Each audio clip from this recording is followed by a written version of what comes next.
Vallahi Allah bizə elə bir nemət verib ki, elə bir nemət. Nemətlər çoxdur.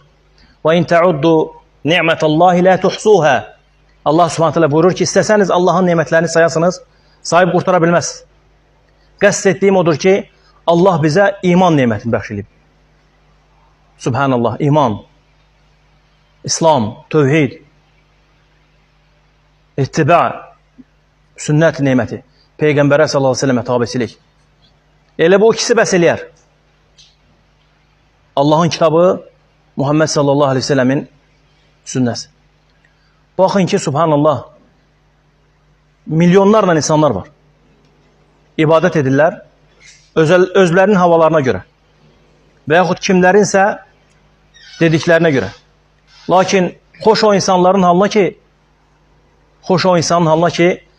Muhammedə sallallahu aleyhi ve sellemə tabi olur. Allah ona nəsib eləyib, subhanahu wa ta'ala, ki bu anlayır bunu. Anlayır ki, mən Peyğəmbər sallallahu aleyhi ve sellemə tabiyəm. Baxın, qiyamət günü insanlar sıra dayanacaqlar. Cərgə dayanacaqlar Allahın qatında. Allah subhanahu wa ta'ala bir insanlarla danışacaq. Və aralarında da tərcüməçi olmayacaq. Bir. Buna Quran, sünnət dəlalət edir. Düşünün ki, sıra gəlib çatıb sənə. Allah səndən soruşur ki, subhanahu wa ta'ala,